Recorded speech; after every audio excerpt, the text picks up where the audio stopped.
Today we're going to be looking at the new Canon EOS C70. Now this is a brand new cinema camera in Canon's cinema lineup, so it's a dedicated video camcorder, and I had the chance to test this out for a couple of days. So not loads of time, but enough time to really gather some thoughts and try it out. Now first of all, I should probably mention this is a pre-production model, but all of the footage you're seeing, apart from the footage of the camera itself, was shot on the new C70, and personally I think it all looks really nice. The colours look great, just as you'd expect from a Canon, and this has been really easy to color grade as well. Now, sticking with the image quality just for a moment, this is a super 35mm dual gain output 4K sensor, and it's the same imaging system that we see on the C300 Mark III. I've got to say, it really does give you fantastic dynamic range, and it keeps the noise to an absolute minimum, and that was particularly noticeable, especially while editing, on some of the darker scenes that I shot. And it's also very, very noticeable just how good that dynamic range is, really retaining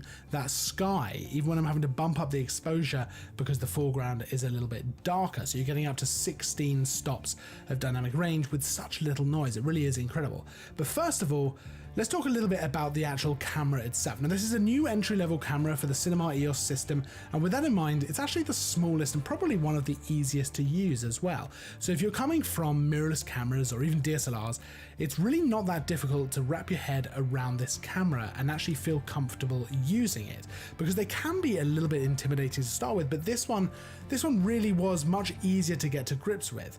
Now of course, being so small, it lends itself well to ease of use. Everything you're seeing that I've shot with the camera here was shot completely handheld, and that's because I really wanted to test out how it was going to perform in that sort of way. That's generally how I like to shoot a lot of client work, is handheld, run and gun style. So I wanted to see how this camera could handle it, and it actually comes with a small handle to attach to the top of the camera to make it easier to run and gun a shoot, and happily it seems to work really well. Now part of that smaller size is actually down to this being an RF mount, which helps keep the size down, and you can use, there's a new EF to RF mount adapter, so you can use those existing EF lenses if you want to, although I didn't actually get to try this out. The new adapter wasn't available, so I can't really tell you much about that, but it will be available with the camera. What I did try out though was the RF 24 to 105 lens, which for me personally is one of my favorite kind of video lenses within the RF lineup. It's a really handy video lens for a camera like this, and handheld it worked fantastically. The image stabilization in this camera seems to work particularly well, and as you can see, I was able to get some nice smooth shots, all just handheld. Now there's a lot of spec in this camera. We're going to go through a lot of it, but if you want to read through the whole spec for yourself, there is a link down in the description for the full camera details as well as the price and all that kind of stuff. So I suggest going over there to read through all of that, because we're going to go through some good amount of the spec, but just perhaps not touch on every spec point that there is. Now, as I mentioned before, this is a super 35mm dual gain output 4K sensor, and you've got dual pixel CMOS AF in there as well as EOS ITR AF-X, and that means you're getting really nice autofocus performance, and for the most part that certainly seemed to be the case for me. It would pretty much track my subject without any problems.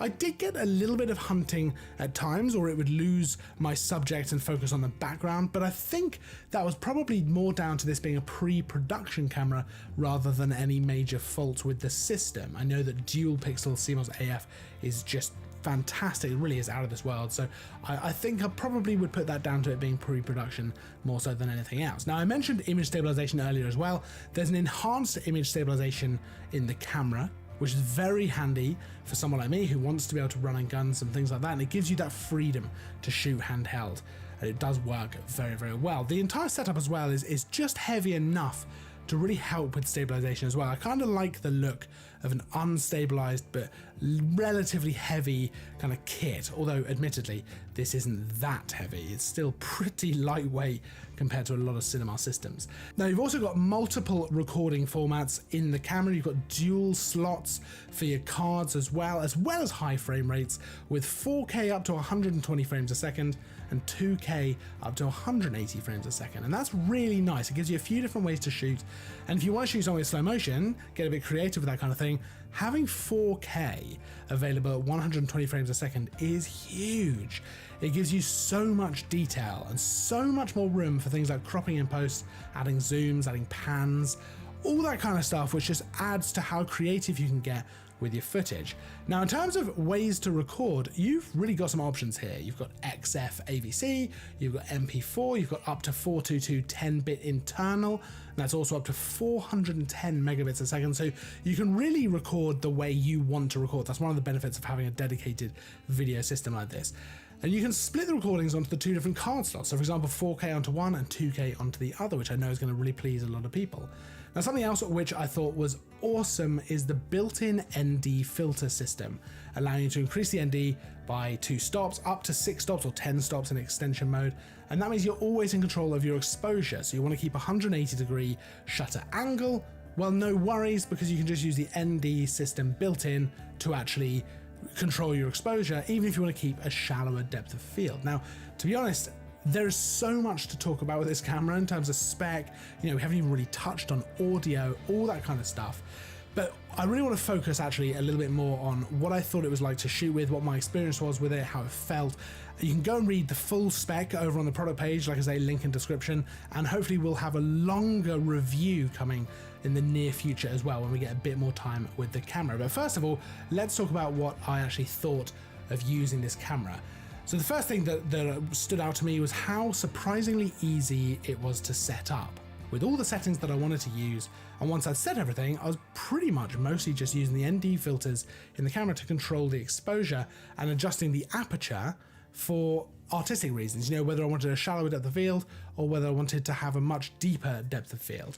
So it's really easy to shoot with from that perspective. And I was mostly shooting run and gun, as I've mentioned, so comfort was very important, but also the ability to move quickly. And of course there's the handle on top of the camera, which is great, but the hand grip on the side of this camera that wraps around your hand is so good.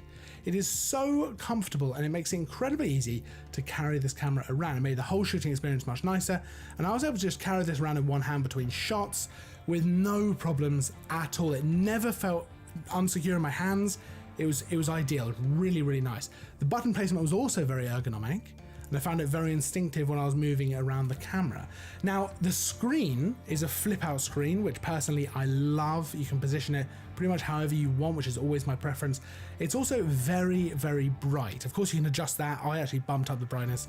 I was shooting in pretty extreme sun, actually, and had absolutely no problems at all with being able to see the screen, which is a huge plus for something like this. I also have my settings nicely laid out on the screen so I can check things at a glance, as well as being able to quickly turn things on like peaking, waveforms, and zebra. Now, lastly, the user interface on the camera, which is new, was actually very easy to use. This is an area that can be a little bit difficult, especially if you're going into a new camera you've never used before. If there's a new user interface, it can take a bit of getting used to. But this has so clearly been designed with single shooters in mind that there was actually no issue at all to get used to it, and I was very quickly able to know where everything I needed was. I was just working really, really well. And ultimately, this really does feel like this whole camera has been designed with usability in mind. It's absolutely ideal if you're coming from a mirrorless camera or a DSLR and you want to transition to a full-on video system like this. It just has everything you need in terms of control, but without being too intimidating to actually get to grips with. Now, I only had this for a couple of days, but hopefully we are going to get a bit more time with this in the near future where we can shoot something a little bigger in ambition. But until then, you can check out the camera in the link in the description for all the spec, and there's a lot of spec. So don't forget to hit the like button. Don't forget to hit subscribe. I'll see you in the next video, and as always, thanks for watching.